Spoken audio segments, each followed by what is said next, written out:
Write this point. Speed in the wrong direction is never an advantage. Speed in the wrong direction is never an advantage. Speed in the wrong direction is never an advantage. And here I will give you a challenging prayer point. I'll give you a challenging prayer point here. Speed in the wrong direction is never an advantage. Guy, hiyo kitu kidogo kwani nyinyi wote mlisoma group of schools? Sisi tulikuwa tunaandika bwana. Kile umeandika hata wewe mwenyewe huwezi soma. Kini bora umemaliza. Are you finished? Speed is never an advantage in the wrong direction. Now let us go to the Bible, okay? Let us go to we meet the man of God called Peter.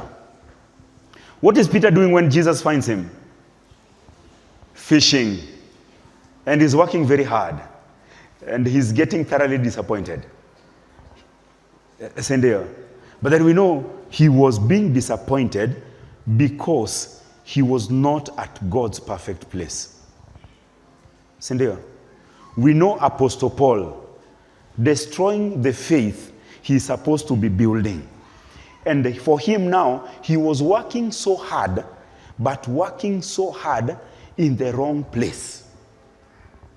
There is nothing he was going to leave as a legacy because he was at the wrong place. Say my amen. Now in self-examination, when you determine that whatever you are experiencing now is not God's best effort, Mungu anaweza fanya zaidi ya hii, ask also for his will. For it is in his will that you will get the proper blessing. Some people ask me this once, a few. But this question, you need to take it to God. Who am I? And God can shock you. Ask God, who am I? God can shock you. Me, when they used to tell me about preaching, I would say, unless the people wear school uniforms, I cannot preach before people. I cannot stand before men and preach. What was hima? Na civilian clothes. It is impossible. I cannot preach. So who will you be?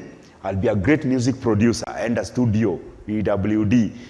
Learn everything you need about production. And a Limax, learn live. And a Mauras, learn work live. Doing everything and working very hard. But for things that are not supposed to be my destiny. But the moment God put me into preaching, though I was hungry and though I was lacking rent, I was satisfied and I had peace. Even when the house rent was lacking, you come and tell me, man of God, tukutafutie kazi kwa studio.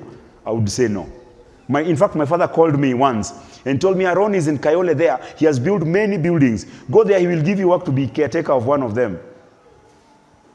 And that time, I stopped picking my father's calls because I was sleeping hungry. And they know I'm sleeping hungry, but I have the peace of God. And because I'm at God's right place, namwambia tu Bwana, najua siku moja kutabadilika. You know, when you're in the right marriage and you are the right place spiritually, though there may be battle, you will have yourself, you will still comfort yourself. Mzee atabadilika tu. Amen? You will comfort yourself when you are at the right place. Sema amen.